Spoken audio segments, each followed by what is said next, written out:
Thanks, Yuquan. I'm looking forward to telling you all about SAQs.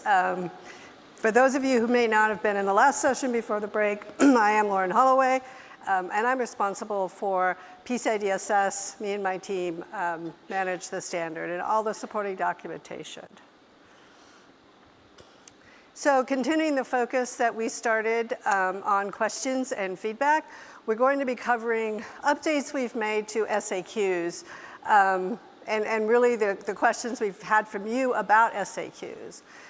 To start out with, I'd like to point out that SAQs AEP, B, C, and D for merchants really didn't change that much.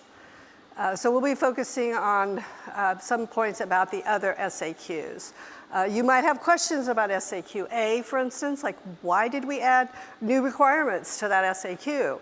And we have also had a number of questions about merchant eligibility for SAQ, BIP, and CVT. And SAQ-D for service providers. We've had lots of interesting conversations and questions about that one, so we're going to focus a bit on that. And I'll give you a little more detail about recently published SAQ documentation. So hopefully I'll provide you some insights about SAQs that you don't have at the moment, but let's get started. So we'll start off in general. We did basic formatting changes to the SAQs. For instance, the requirements used to be stated as questions for version 3.2.1, and we've changed that. Now they're stated as requirements, just like PCI DSS is itself. And because of that, the yes, no responses that were in the prior SAQs are also gone. As you can see on the screen here, it is now in place, not in place, et cetera, just like the report on compliance. We've also added new version 4 requirements into the SAQs. As I mentioned in the last session, there are 64 new requirements, so they've made their way into the various SAQs as applicable to the environment that SAQ is intended for. And we've also added notes to the SAQs to try to help explain the context, how to respond to a given requirement. For example, if it's asking about paper storage and the merchant doesn't store paper, then we've told them you can just mark this as not applicable. We reorganized and retitled some of the sections, and we've added some guidance from PCI DSS itself into the SAQs. So let's start with SAQ-A.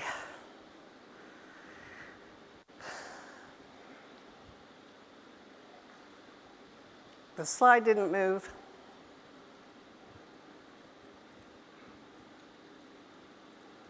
Maybe if I go back. Oh, well, that's interesting. Okay.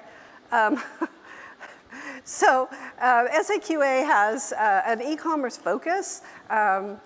And for both SAQ-A and AAP, it's important to understand how these SAQs apply to the different e-commerce payment methods.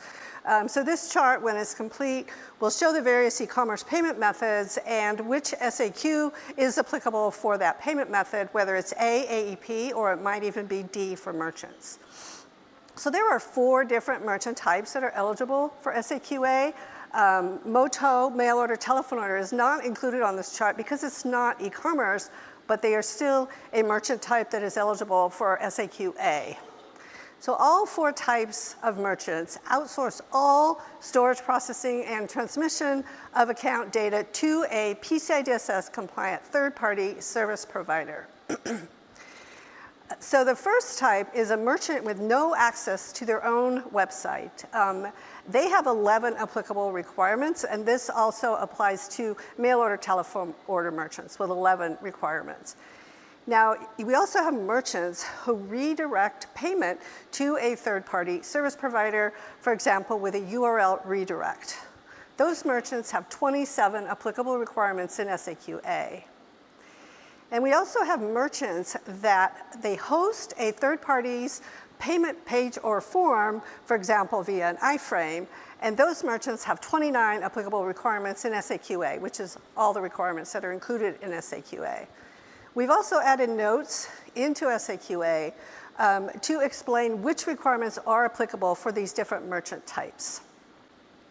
Now, if we look at SAQ-AEP by contrast, SAQ AEP merchants either create the payment form and account data is delivered directly from the consumer's browser to the third-party service provider via direct post, for instance, or the merchant website loads or delivers a script that runs in the consumer's browser, like JavaScript. SAQA merchants, AEP merchants, are considered to have partially outsourced, meaning all storage processing and transmission is still outsourced to those compliant third parties. However, with their implementation, these merchants can control how customers or their account data are redirected to the compliant third-party service provider. So these two e-commerce methods are much riskier, which is why SAQ AEP includes 139 applicable requirements. And lastly, if a merchant does any other kind of e-commerce implementation, SAQD for merchants is the only option.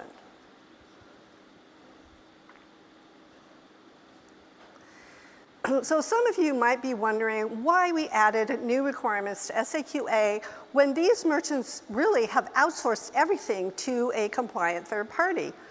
Well, some of you may know there have been many SAQA merchant breaches. So we wanted to add requirements to these SAQs to better protect these merchants. For instance, that's why ASV scans were added to SAQA. Because merchants may have vulnerabilities on their website. For instance, a hacker can modify a URL redirect to send the data directly to the hacker's site. And we wanted to help merchants find and address these types of website vulnerabilities. So a question we've been asked, and I touched on this in the previous session, is will SAQA merchants need 4 passing scans for their first assessment to version 4 and the new ASV scanning requirement? And the answer is no, they won't. FAQ 1485 does provide more details on it. That FAQ is entitled, "What's the meaning of an initial PCI DSS assessment?" Now, many SAQA merchants are also impacted by breaches that target websites that have embedded payment pages or forms from a third party, and those embedded payment pages are using third-party scripts. Now, often these third-party scripts support common business functions that a merchant wants to use, like chat, but again, the hackers are able to modify these third-party scripts and divert payment data to the hacker's site. As a result, those new version 4 requirements for payment page protections have been added into SAQA to apply to these types of iframe implementations. It's really important for merchants to manage their scripts, know their sources, and only use ones that are specifically for payment functions, and to make sure the scripts have integrity. It's also worth noting that third parties that manage merchant iframes are expected to also implement these same requirements. So let's switch gears a little now, and we'll talk about SAQB IP.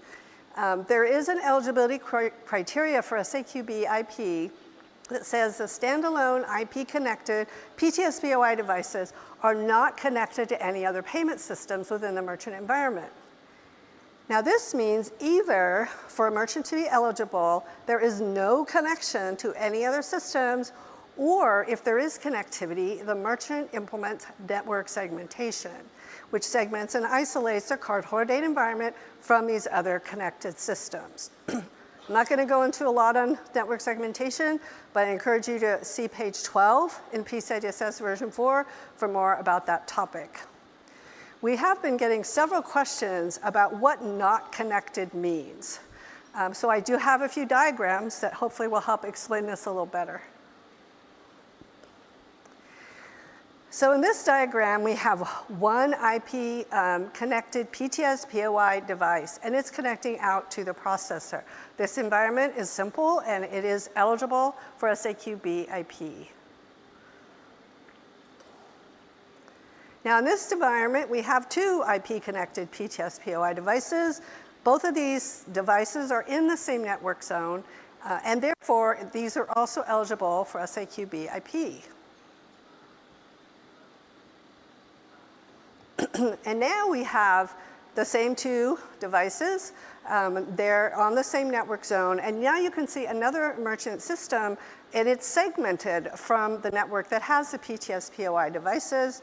This is also eligible for SAQ BIP. Now, in this example, we have the same two IP-connected PTS POI devices, but now you can see there's a cash register system that is in the same network zone as those PTS POI devices.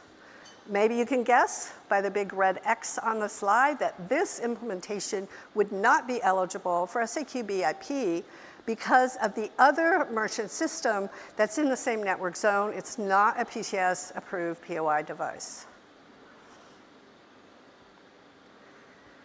And this last example for BIP, we have, again, the two PTS POI devices, and then we have a non-PTS POI device in the same network zone as the approved PTS devices.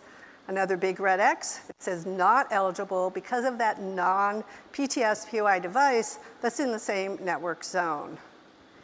Note that this would be eligible for BIP if that third device was a different model or a different vendor of a PTS-approved device, as long as all the devices in that zone are PTS-approved POI devices.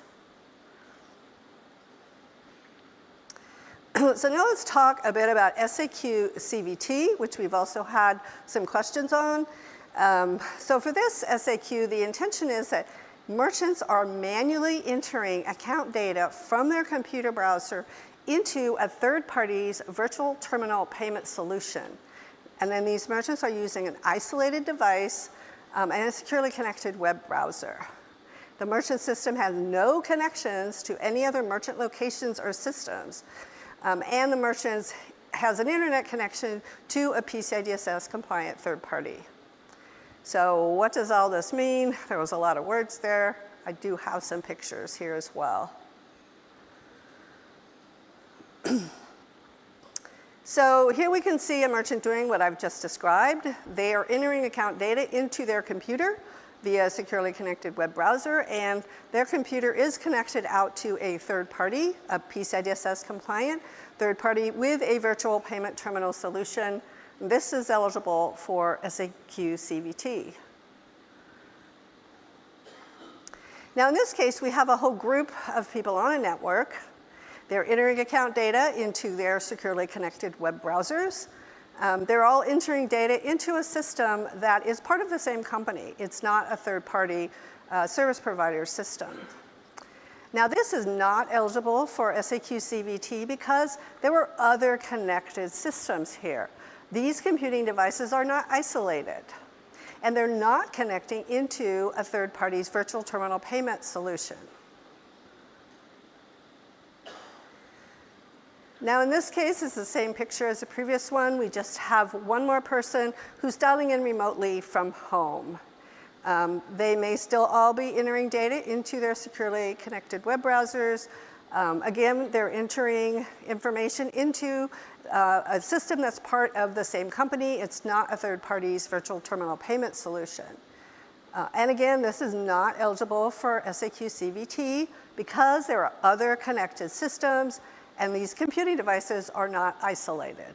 And again, they're not connecting to a third party's virtual terminal payment solution. So now I'm going to touch briefly on some things that don't exist. And this definitely will tie into SAQs, so just give me a minute here. We have a flying pig. We have a genie in a bottle. We have a unicorn with a lovely rainbow mane. And lastly, we have SAQ-A for service providers. And now that also applies to any other SAQ except SAQ-D for service providers, because that is the only one that service providers can use. So let's talk about SAQ-D for service providers for a minute. So SAQ-D for service providers is the only acceptable SAQ for service providers, and a statement has been added to every SAQ to clarify that. And as a service provider that is undergoing an assessment for services it offers cannot meet the eligibility criteria of any SAQ except SAQD for service providers because that service provider is not a merchant. So even if a given requirement is not applicable to merchants that are using that service provider, for instance, maybe the merchant's self-assessment questionnaire doesn't include network security controls or any malware controls, that requirement is most likely going to be applicable to a service provider that is offering services to merchants. And that is the expectation when they tell their customers, I am a PCI DSS compliant third party. So their service providers are expected to be compliant with all applicable PCI DSS requirements, not only the ones that would apply to a merchant that's using their services. This is why those merchant SAQs have fewer requirements, because they are using a TPSP, a third-party service provider, that is compliant with all expected requirements. And additionally, there are extra requirements in SAQD that only apply to service providers. And those requirements are not included in any other SAQ. Now, if there is a requirement that is truly not applicable to a given service provider, it can be marked as not applicable in their SAQ.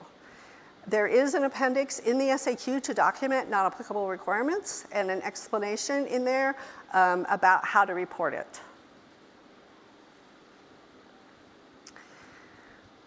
In version 4, we did update SAQD for service providers quite a bit. We added documentation requirements to this SAQ. And this is because service providers are providing services on behalf of other entities, sometimes for hundreds or even thousands of other entities. So expectations are higher for service providers, which is why we added additional documentation requirements to SAQD for service providers. This includes new section 2A, where we asked they're required to input network diagrams, information about storage of account data and sensitive authentication data, and quarterly scan results. Also, for each PCI DSS requirement, service providers are expected to describe results. So we've also included guidance in the SAQ about what described results means. So I have a couple of new SAQ publications to tell you about. I mentioned it in the last session. We released them in September. There's a new SAQ instructions and guidelines. It's updated from the 3.2.1 version.